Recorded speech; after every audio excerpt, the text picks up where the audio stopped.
Have you ever received your child after a custody exchange and instantly felt it? Your child walks over and something is different. They're quieter, they're guarded, they won't look at you. They go straight to their room or straight to a screen. Or they come in hot, irritable, defiant, and emotionally spiky. And you're standing there thinking, what happened over there? But the deeper fear is usually this: am I losing my child emotionally right in front of my eyes? If you're the emotionally safe parent parenting alongside a narcissistic or manipulative co-parent, someone emotionally unsafe who is controlling or dysregulated, this video is for you. This video is specifically for parents of younger children where emotional safety shapes development long before logic ever does. And I'm going to be very clear from the beginning. This is not a mutual high conflict parenting situation where both parents are equally responsible for this dynamic. This is an asymmetrical co-parenting situation driven by one parent's harmful patterns and one parent, which is the emotionally safe parent, trying to protect a child caught in the middle. And you're not the problem. Your child's emotional distress is not evidence that you are failing. It's evidence that your child is adapting to emotional manipulation and they need you to become their anchor.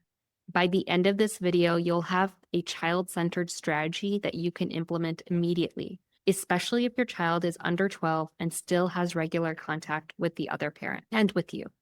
And I'll show you why some well-meaning responses actually increase pressure instead of safety for your young child. Before we go any further, I want you to understand the lens I'm looking at this through. I'm Dr. Naaila Hudani. I have a doctorate in child development, and my work focuses on how parents protect children's emotional development, particularly in younger children navigating the asymmetrical co-parenting dynamics, where one parent is emotionally unsafe or manipulative. And I'm also someone who has lived inside a toxic co-parenting dynamic, not just studied it. And here's something I didn't expect to learn the hard way. Professional knowledge alone isn't enough when you're living inside a toxic co-parenting dynamic. Because when your nervous system is in survival mode, you don't access your best tools. You access your fastest reflexes. And those reflexes, especially the reflex to get the facts or fix the problem or make sure your child knows the truth, can unintentionally push your child further into shutdown. Let me give you a client moment that captures this perfectly.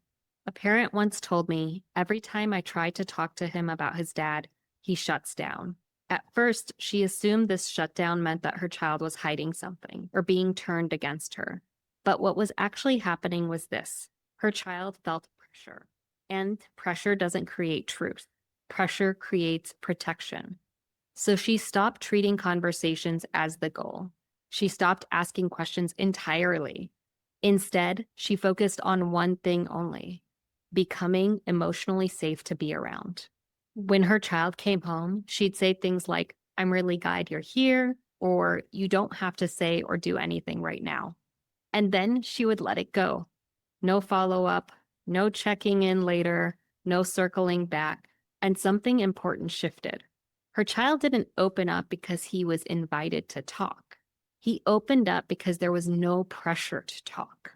That's the difference. Not by force, by safety. And just to be clear, this wasn't about ignoring safety concerns. It was about removing pressure so her child's nervous system could actually come back online. If you're watching this thinking, I don't need another vague pep talk, I need a plan for my specific situation, book a strategy session with me. This is not therapy, this is strategy. We'll map out what your child is showing you.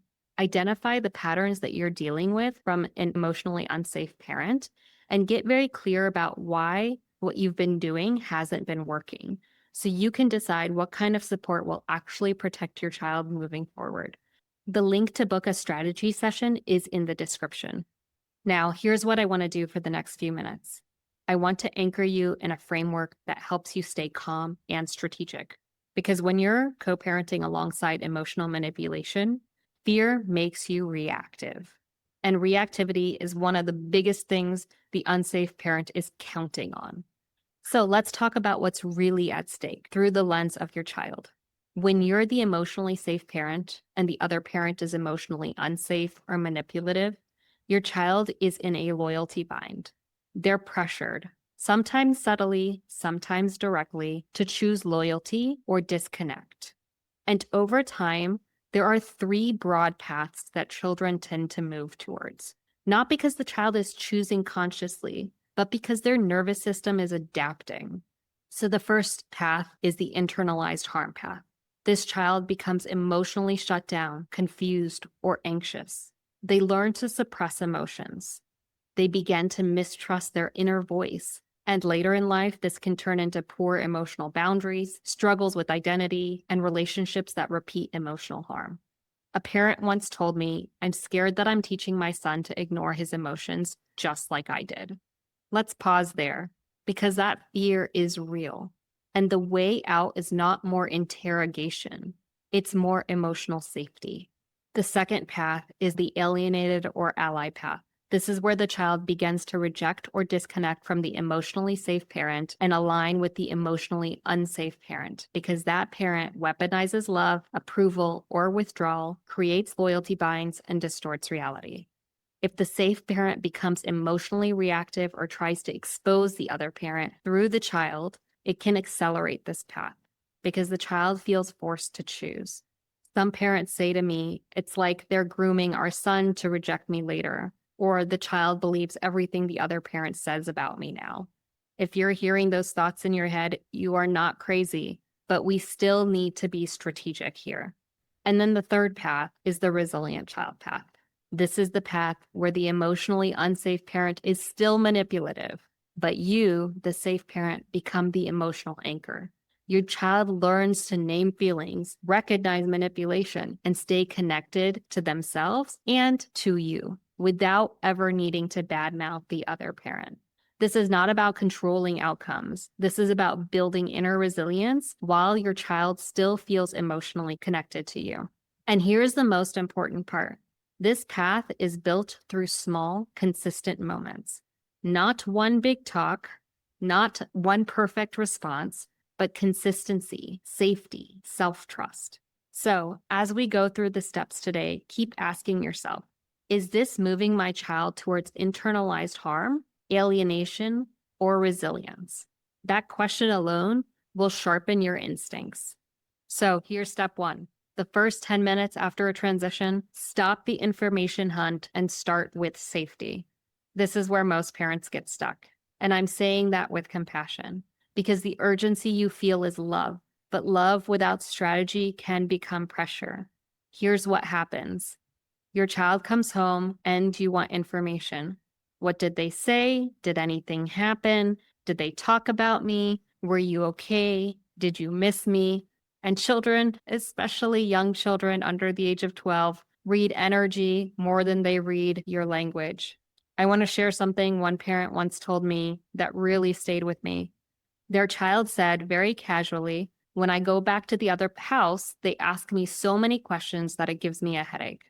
Not because the questions were mean, not because the other parent was yelling, but because it felt like pressure. And what struck me wasn't what the other parent was doing. It was how clearly the child understood the impact in their own body. That's what questioning can feel like to kids in these dynamics, even when it comes from love. So the goal here isn't to become the better parent, it's to avoid recreating the same pressure.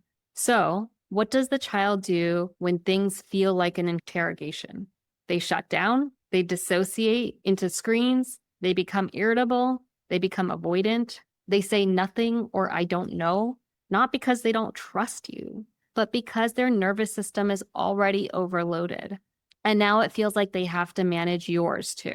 So let me say this plainly. A child cannot give you clarity when their nervous system is in survival mode. So your job is not to extract details. Your job is to create a nervous system reset. Here are the 3 anchors to say to them exactly like this. I'm so glad you told me. I believe you. Tell me more. And I want you to understand what I believe you really means. It means I believe your inner experience. I believe that your feelings are real. I believe your body signals. This is the antidote language for gaslighting. Then, and this is key, you stop talking. You give space. If your child doesn't want to talk, you say, you don't have to talk right now. I'm happy you're here. I'm here when you're ready. Then you regulate. Maybe it's a snack, maybe it's a warm bath, maybe it's playtime or a short walk, a predictable routine of some sort. Because connection comes back faster when regulation comes first. So I want you to reflect and add it to the comments. What do you usually do in the first 10 minutes after your child returns? Do you ask questions, have silence, create distractions, provide reassurance, and how does your child respond? If you're listening to this and thinking, okay, but I'm so triggered at transitions that I can't even implement step 1 consistently, then I want you to book a strategy session, because your child's resilience depends on your ability to stay regulated when your emotions are activated by the other parent's influence. And that's not about willpower. It's about having a plan that you can execute in real time. Check the link in the description. Okay, let's get into step 2, the regulation piece. This is where most emotionally safe parents get stuck, because your love turns into urgency and urgency turns into pressure. Parenting alongside an emotionally unsafe or narcissistic co-parent trains your nervous system to stay on alert. A message comes in and your body tightens. A schedule change happens and your brain starts spinning. Your child says one odd sentence and you immediately start scanning. Is this manipulation? Is this alienation? So when your child comes home dysregulated, your body often goes into protection mode. Fight, you push. Flight, you avoid. Freeze, you spiral internally. Or fawn, you overcompensate. And none of that makes you bad. It means that you're living inside an environment that's keeping your nervous system activated. But here's the key. Your child cannot regulate inside your fear, even when that fear comes from love. They regulate inside your steadiness. So we train the mindful pause. You do not need a 30-minute meditation. You need a 3-second intervention. Here's what that looks like. Hand on chest, inhale slowly, exhale slowly, and ask yourself, what does my child need from me right now to feel emotionally safe? Not what happened, not how do I fix it, not how do I stop the other parent. Your child needs safety, and safety is a felt experience. Now let's address a common objection that I hear so often from so many parents. But what if I don't ask questions? I'll miss something important. And I hear that. So let's separate 2 things. There's emotional processing, and then there's safety reporting. Your child is more likely to share something important when they feel safe. Interrogation reduces disclosure. Safety increases disclosure.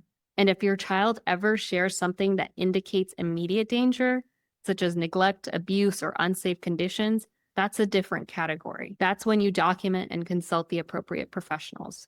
But for most parents watching this, what you're seeing is emotional dysregulation, not immediate physical danger. And the best response to dysregulation is regulation. So I want you to reflect. What's your biggest trigger? Is it your child praising the other parent, repeating their language about you, shutting down, or acting angry?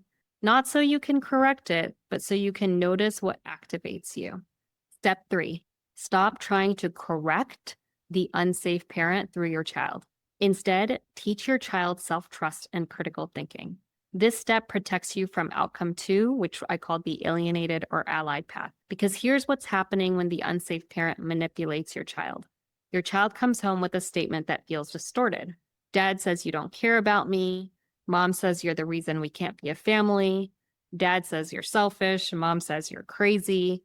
And your instinct is to correct it immediately. But when you correct it too forcefully, your child feels like they have to choose between realities. And children under 12 usually choose the option that feels emotionally safest in the moment.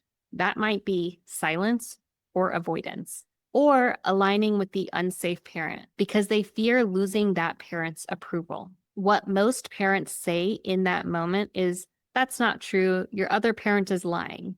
And I get why you want to say it, but that response puts your child in a loyalty bind and forces them to choose between realities. So instead of correcting, we do something more powerful. We strengthen your child's internal compass. So here are this 3-step response. First, you want to validate the emotion.